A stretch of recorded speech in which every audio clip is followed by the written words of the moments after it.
Olá a todos, eu sou o André Gerson, tenho 1,70 m, tenho o cabelo curto, castanho, tenho barba, estou com um fato verde, umas sapatilhas brancas e sou um apaixonado por comunicação e marketing, de resto a minha profissão. Sou um homem branco, cisgênero, sou gay e tenho 2 sobrinhos maravilhosos, tenho um marido maravilhoso e há mais de 10 anos que lidero organizações em contexto de PMEs e acredito verdadeiramente no poder transformador da diversidade. Conto-vos esta história e faço esta introdução da minha identidade porque não poderia ser verdadeiro convosco se não fosse verdadeiro comigo próprio e com aquilo que é a minha identidade, aquilo que me caracteriza e aquilo que é o meu significado. Esta partilha não é sobre dramatização, não é sobre heroísmo, é sobre verdade. A minha verdade, a vossa verdade, na medida em que todos temos que ser quem somos, caso contrário, vivemos com barreiras. Eu fiz o meu coming out há 17 anos, coming out significa assumir, na sequência de um acontecimento muito doloroso para mim, que foi o falecimento da minha mãe, a pessoa que eu mais amo na minha vida, e no velório da minha mãe eu tinha os meus amigos, a minha família, os meus colegas de trabalho, os meus colegas da faculdade e os meus colegas da infância. E nenhum deles conhecia verdadeiramente o André. Ou seja, a minha identidade estava construída em função de cada grupo, com medo de me assumir perante todas estas pessoas. Mais chocante ainda foi perceber que naquele momento de homenagem à pessoa para a qual eu tinha um amor incondicional, e tenho, aquela pessoa não conheceu o filho na sua plenitude.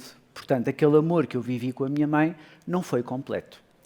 E, portanto, nesse momento eu percebi que o propósito da vida está interligado à nossa identidade, ao nosso autoconhecimento e àquilo que é a nossa afirmação da nossa identidade, de quem somos.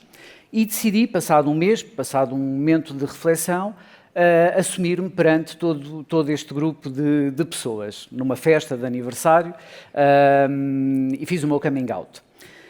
Neste coming out fui muito bem recebido, abraçado por todas as pessoas, em particular, no contexto empresarial, pelos meus colegas de trabalho que foram verdadeiramente aliados nesta minha jornada de autoconhecimento.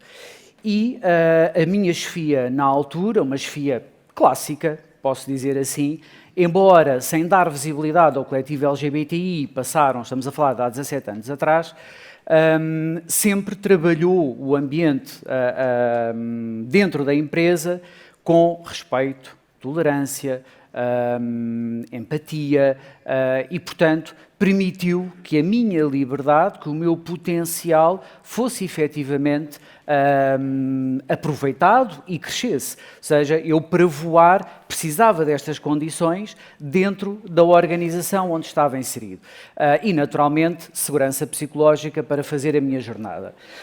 Fiz a minha jornada e hoje sou CEO, com muito orgulho, e o cargo não me define de todo, o cargo não define a minha identidade, mas define uma coisa, define que a força não se mede em estereótipos nem preconceitos. E quando eu digo isto, tem muito que ver com o facto de um homem gay ser associado particularmente a uma fragilidade, a uma sensibilidade que o enfraquece. E no mundo onde eu me movimento, um mundo empresarial de PMEs, com muitas lideranças tradicionais e masculinas, maioritariamente, aquilo que eu faço hoje aqui em palco, que é falar com emoção, vulnerabilidade, partilhar a minha história, falar da minha identidade, não são muitos que o fazem. Estão presos a algumas barreiras e fazem com que, dentro das suas próprias organizações, não permitam que a liberdade e a segurança psicológica seja efetivamente um bem, um pilar que permita que as suas empresas possam progredir através do máximo potencial das suas equipas. A sociedade está a mover-se como um pêndulo, com avanços e recuos, infelizmente mais recuos do que propriamente avanços neste momento. Desculpem-me o pessimismo, mas se olharmos para alguns números, por exemplo, nos Estados Unidos, com 40%, mais de 40% dos CEOs a admitir abandonar as suas políticas de diversidade, equidade e inclusão, com foco no coletivo LGBTI, fico extremamente preocupado enquanto membro deste grupo subrepresentado. Adicionalmente, nós temos 70% do coletivo LGBTI a admitir que não se assume no seu local de trabalho porque não se sente seguro. Ainda, e eu faço sponsor em algumas empresas sobre estes temas e ainda recebo mensagens de eu não me assumo no meu local de trabalho porque tenho medo. E algumas empresas têm políticas de diversidade, equidade e inclusão em curso. 40% do coletivo LGBTI assume que já foi alvo de piadas ou comentários depreciativos no seu local de trabalho. Portanto, isto demonstra que há muito trabalho a fazer e que as lideranças têm, e as empresas têm um papel ativo na sociedade. São agentes transformadores. Muitas vezes as empresas substituem os governos na aplicabilidade da lei. Todos sabemos que a Constituição tem o princípio da igualdade, mas sabemos que a sociedade vai se esquecendo dele.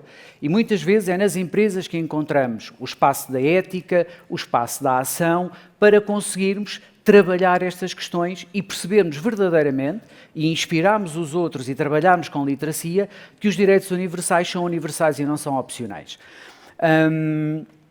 Portanto, as lideranças dentro das organizações, como ouvimos aqui nos outros painéis, têm um papel fundamental, a inclusão vem do topo, embora qualquer um de nós tenha o poder de transformar a sua organização e movê-la no sentido de mais solidária, mais empática, mais respeitadora de todos os subgrupos, não necessariamente só aquele que eu represento aqui hoje, LGBTI, e as empresas e as lideranças têm este papel. As lideranças têm a obrigação, lideranças transformadoras, como lhes estamos a chamar, de dar voz ao todo e ao eu. E falar por quem ainda não tem voz, criar oportunidades para quem ainda está à margem e, por vezes, não é fácil. É uma jornada também de autoconhecimento. Partilho-vos uma história. Um colaborador meu questionou-me, chamou-me e disse que queria falar comigo sobre uma questão que eu estava a incomodar. Obviamente que acedi e falei com ele. Então a questão dele era como é que eu tinha chegado a CEO? E eu respondi, competência, esforço, sorte, oportunidade, tudo aquilo que compõe uma jornada profissional dita normal. E ele respondeu-me, eu acho que foi o lobby gay.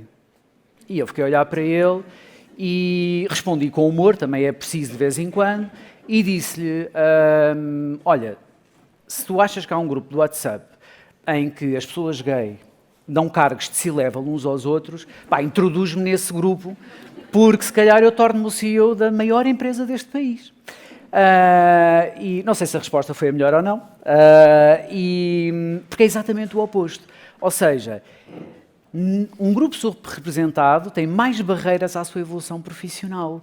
Portanto, naquele caso, ele achava que pelo facto de eu ser gay, tinha tido acesso mais fácil a um cargo. E, claro, senti-me agredido, ok? Senti-me desvalorizado, mas também me senti contente, porque ele tinha um espaço de trabalho livre e seguro para expor o seu próprio preconceito.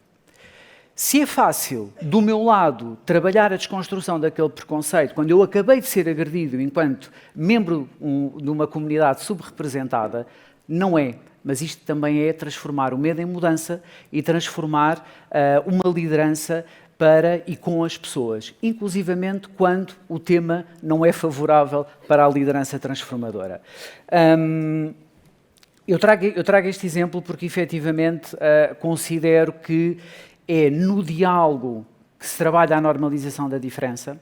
É certo que muitas vezes escuto que a escala das empresas, nomeadamente as PMEs, pode ser um fator limitativo à introdução de programas DEI, e não é.